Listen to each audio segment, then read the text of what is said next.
여유가 있으십니까? 아니면 스트레스 상황에 놓여 계십니까?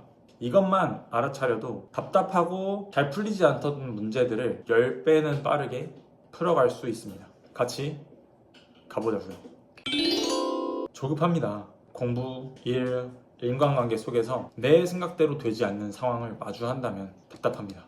하는데도 불구하고 성적이 잘 나오지 않고 실수를 하기도 하고 또 결과가 따라주지 않기도 하며 나는 최선을 다했음에도 불구하고 그 반대로 일이 너무 꼬여버리기도 하는 상황을 마주하게 됩니다. 이때 골치가 너무 아프고 당장 어디서 어떻게 시작해야 할지 막막하기만 할 때 오늘 딱 이 두 가지만 기억해 주신다면 일이 더 술술 잘 풀려 나가실 겁니다.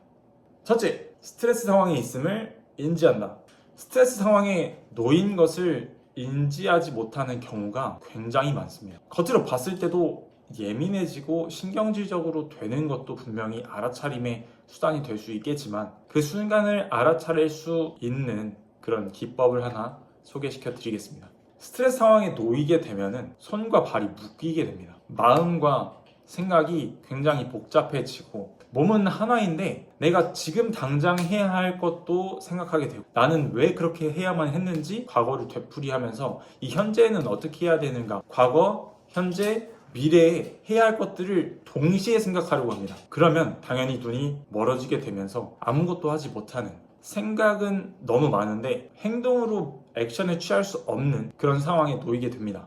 그러면 이때 어떤 것을 떠올려야 하느냐? 첫 번째 방법인 내가 스트레스 상황에 놓여 있음을 인식하는 겁니다. 이때 조금 더 도움이 될 수 있는 것은 이 여유가 없고 마음이 복잡한 상태에서는 급해지기 때문에 스스로를 이완시켜 줘야 합니다. 이 스트레스 상황에 놓이게 됐을 땐 이 호흡이 짧아지면서 목 근육이 경직되게 됩니다. 그래서 호흡을 조금 더 길게 가져가면서 몸의 근육을 이완시켜 주는 것. 지난 강의를 통해서 몸과 정신이 하나라, 신체와 정신이 연결되어 있다고 말씀을 드렸는데 이 근육이 경직되면 더 스트레스 상황으로 놓여질 수 있고 반대로 이 근육을 풀어주게 되었을 땐 조금 더 여유 있게 문제를 해결해 나가고 조금 더 그 상황에 좁혀진 시각으로 보는 게 아니라 조금 더 멀리서 상황을 볼 수 있는 그런 상태까지도 나아가실 수 있습니다.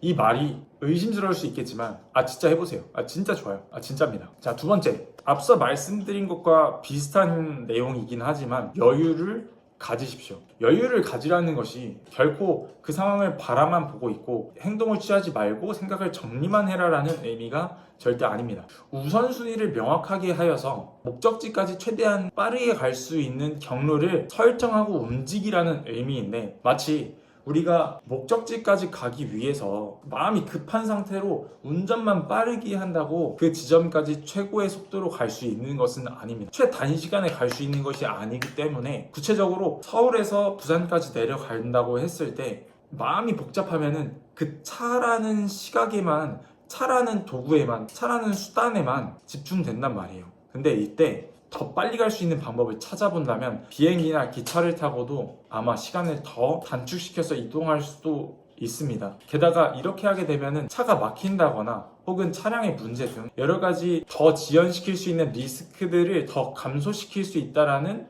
부분도 기억해 주시면 좋을 것 같습니다.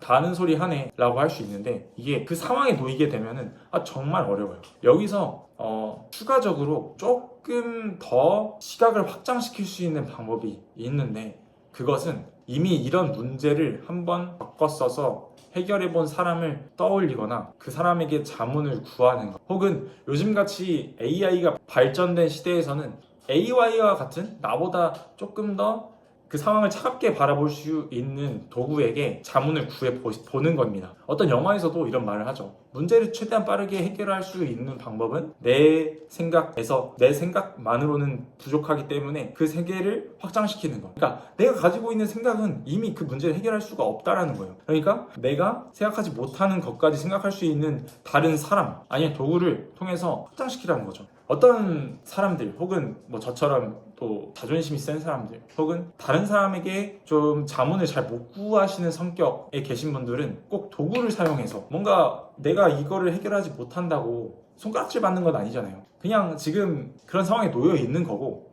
그 문제를 해결하기만 하면 되는 것이기 때문에 이럴 때는 자문을 구하시면 생각보다 훨씬 빠르고, 아니 이미 그 문제를 풀 열쇠를 쥐고 있는 사람을 만난 것과 같이 어떤 새로운 시각을 갖게 될 수 있습니다. 이거 진짜 강조 한 번 더 할게요. 그 문제를 이미 해결해 봤을 것 같은 사람 혹은 도구를 떠올리고 자문을 구해라. 괜히 우리가 학원이나 강의를 듣는 이유도, 공부를 하는 이유도, 책을 읽는 이유도 사실 그래서 하는 거잖아요. 오로지 지식에 대한 갈망뿐만이 아니라 내가 현재 상황에서 해결해야 하는 문제들, 그런 문제들을 이미 그 길을 갔던 사람에게 지름길을 배우는 거죠. 여기서 이제 역발상, 문제가 발생한 상태에서 일을 잘 풀리게 하려고 했을 때를 방금까지 말씀드렸다면, 이제는 그냥 처음부터 일이 잘 풀리게끔 가는 법, 그게 뭘까요? 똑똑하신 분들은 바로 이해할 수 있을 거예요. 이미 그 길을 갔던 사람, 이미 그 길을 앞서 나가신 분들, 그분들께 배우는 겁니다. 내가 하려는 일, 공부, 인간관계, 그 밖에 다른 분야들에서 이미 성공한 사람들, 그분들께 배우십시오. 그분들 책, 강의 요즘 너무 많잖아. 너무 클래스든 플랫폼들이 많습니다. 거기서 배우시면은 10배는 무슨 100배? 더 빠를 수도 있습니다. 배움을 아끼지 마십시오. 스승을 찾으세요. 롤모델이라고 하면 좀 거창하고, 스승, 멘토를 찾으십시오. 환경을 어떻게 만드느냐가 나를 더 발전시키기도 하고 더 추락시키기도 하는데, 이 부분에 대해서도 꼭 다음에 다뤄보도록 하겠습니다. 자, 정리. 일이 잘 안 풀릴 때는 내가 스트레스 상황에 놓였다면, 첫째, 스트레스 상황을 인지한다. 마치 병원에서 의사를 만나러 가자마자 그 병이 해결되는 건 아니잖아요. 그 증상, 그 원인을 알게 됨으로써 마음이 놓이는 것처럼 스트레스 상황을 인지합니다. 둘째, 여유를 가진다. 그냥 빠르게 해결만 하려고 하기보다도 이미 그 문제를 해결한 사람들 혹은 그런 도구들을 떠올려서 자문을 구하는 겁니다. 어렵지 않잖아요. 그리고 이런 문제마저도 좀 처음부터 잘 스무스하게 넘어가고 싶고, 처음부터 그냥 고속도로 달리듯이 뚫고 지나가고 싶다면 이미 그 분야에 성공한 사람을 가까이 하거나 그분의 다양한 콘텐츠들을 소비하라. 그러면 잘 풀립니다. 생각으로만 두지 마시고 오늘부터 꼭 움직이십시오. 영상이 유익했다면 좋아요와 구독, 아무 댓글까지 감사합니다.